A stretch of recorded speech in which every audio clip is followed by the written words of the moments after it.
Okay. Excited to hear Anthony's presentation, Perceptions of Athletes and Coaches, Social Activism, a Mixed Methods Examination. Take it away, Anthony. All right. Thank you very much. And I guess before I get started too, I want to thank Manship for the 2020 Diversity, Equity, and Media Grant that helped fund some of this research. So I appreciate that. So to get started, sports and social activism have an extended history. Some people may think that politics and sports don't mix, but when in reality, there's been kind of a lot of social activism, political activism with sports. You have Muhammad Ali protesting the Vietnam War, the 1968 Olympics with John Carlos and Tommy Smith in the Black Power salute, up until present day with NBA players wearing I Can't Breathe shirts in memory of Eric Gardner. However, since Colin Kaepernick knelt in 2016, many other athletes have decided to use their platform to speak out on a variety of social activism issues. Depending on the issue, these issues are always met with mixed reactions. So in terms of this study, the emphasis is looking at how the factors of ethnicity, political ideology, and sports consumption affect the support for athletes and coaches engaging in social activism movements. And as Dr. Calmo stated, this is a mixed methods approach to understand these issues. So talking about media framing a little bit, media framing may affect how an individual processes information surrounding an issue or idea. Depending on the type of frame, some frames may be more impactful and resonate with a larger audience because of some of the cultural components that are included. Now, this picture is a picture of Steve Kerr and LeBron James, who have been framed quite differently in the media, depending on the type of activism that they're doing. And this is not unique to LeBron or Steve Kerr. These media frames were distinctly different of Colin Kaepernick and how he protested, depending on the news coverage's kind of ideological leaning. So again, looking at LeBron James and Steve Kerr, one of the reasons I wanted to focus on athletes and coaches is kind of the ethnic breakdown of coaches and athletes within professional sports. So in the National Football League, white coaches make up 88% of head coaches, yet only 25% of players are white. Comparing this to the NBA, 74% of coaches are white, while only 17% of players are white. These trends continue. MLB is the same, with 80% of coaches being white as well. So again, this study is interested in these ethnic and political identification factors and seeing if there's any differences when athletes or coaches engage in social activism. Now, there's an abundance of research on athletes and there's an abundance of research on coaches, but there's kind of a lack of research comparing the two. And I think this is especially important as we see both athletes and coaches beginning to engage in social activism issues more and more, and how that may change perceptions about them. So using this mixed methods approach provides a deeper understanding by having in-depth interviews of how individuals feel about sports. It allowed me to explore media framing a little bit more, combining that with the quantitative analysis of political ideology identification, ethnic identification as well. So here are some examples of the media frames that I'm talking about, specifically related to Colin Kaepernick when he knelt during the national anthem.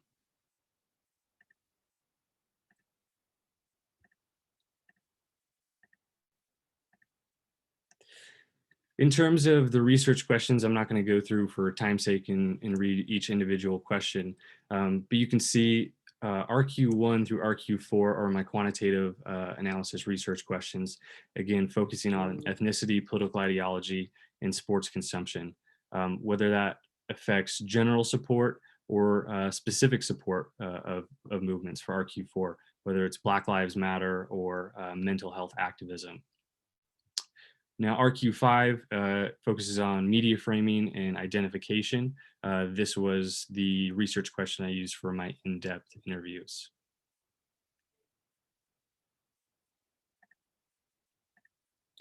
So in terms of the methods, again, this is a mixed methods approach, but specifically it's an exploratory sequential design.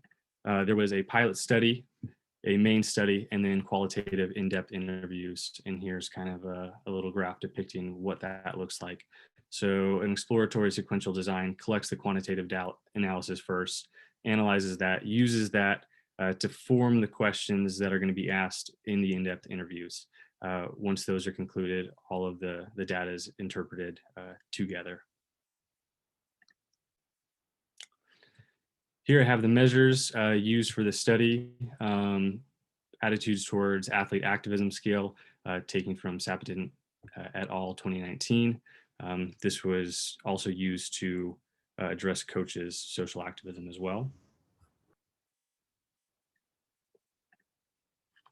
In terms of the breakdown for the main study, it was ran using Amazon Mechanical Turk Prime. The mean age was about 40. In terms of gender, about a 60-40 split, males to female. Majority white in terms of ethnicity at about 74%, and pretty diverse in terms of political ideology. I also wanted to provide the interview sample in terms of the 16 participants that were used for the interviews in terms of ethnicity, political ideology, their gender, and age. Now, for these in-depth interviews, an interview guide was developed to allow me to help elaborate on certain points. The interviews were broken up into kind of 4 distinct sections, starting with the demographics of the individuals, their sports participation and how much they consume sports, how they perceive athletes and coaches who engage in social activism, and kind of comparing the different roles that athletes and coaches have both on and off the field. These interviews lasted roughly 30 minutes, depending on the participants' willingness to answer the questions as well as follow-up questions.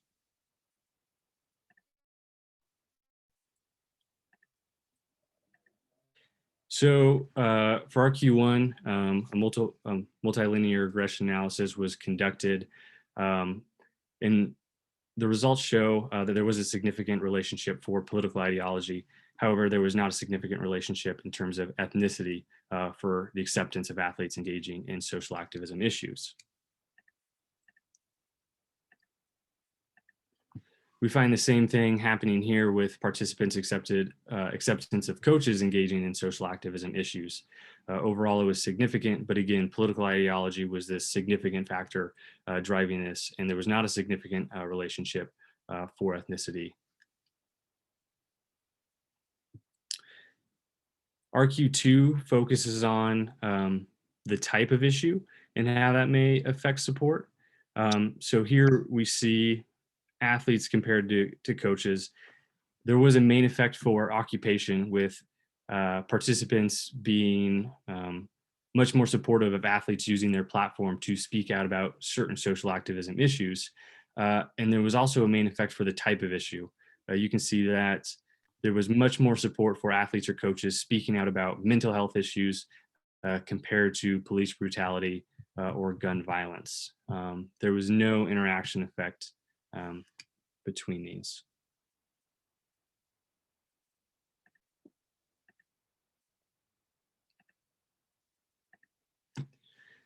So RQ3A looks at the general perceptions of media coverage and whether they think it's more supportive about athletes speaking out about social activism issues. Ethnicity and political ideology were not significant, but sports viewing consumption was a significant predictor.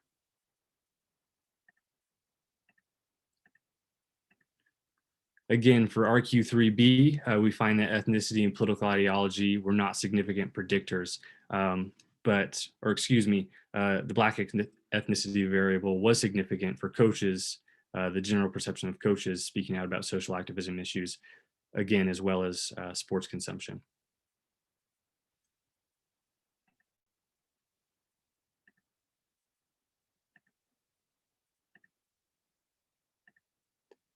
So for RQ4A, we find that when looking at specific social activism movements, in this case, athletes who engage in Black Lives Matter activism, we find ethnicity, political ideology, and sports viewing consumption all being significant predictors of support for this issue.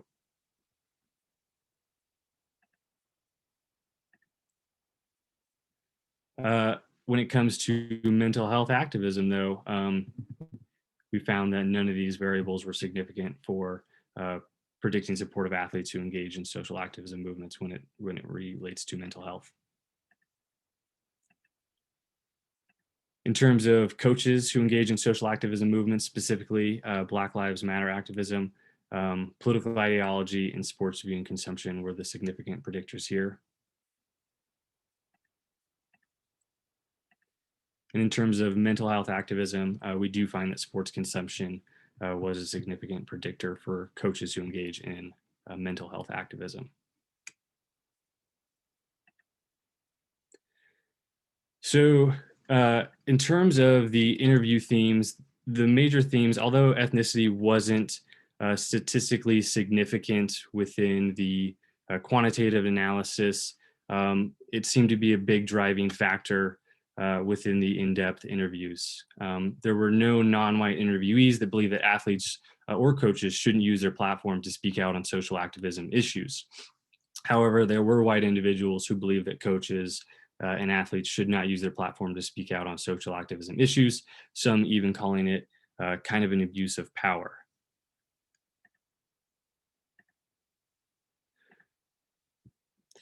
So again, this study, I think it illustrates the interesting, disparities between athletes and coaches. Again, as well as these driving factors of political ideology and ethnicity and how they shape support for athletes or coaches who engage in these specific social activism issues. So further in research that I'm currently conducting, the type of social activism issue as seen in RQ2 in this study also seems to be a driving factor. In this study, I asked individuals to respond the race that they believed an individual who was kneeling during the national anthem. And 90% of respondents said that that individual was a Black athlete. When I asked, or conversely, when I asked respondents, tell me the race of a person talking about mental health issues, 60% of them believe that the athlete or coach was white. So there seems to be a discrepancy in terms of, or a priming effect of the issue in terms of who individuals think the race of that individual talking about it is. It was a little jumbled. And finally, a majority of the respondents believe that a coach would be more likely to speak out about gun violence compared to an athlete. So this is something that I'm going to be taking for my dissertation research if anyone has any suggestions about that, but I'm really interested in how certain types of social activism issues prime the way we think about athletes or coaches when it comes to engaging in social activism issues. Thank you very much. Thanks so much, Anthony. Good work. I'm going to stop the recording.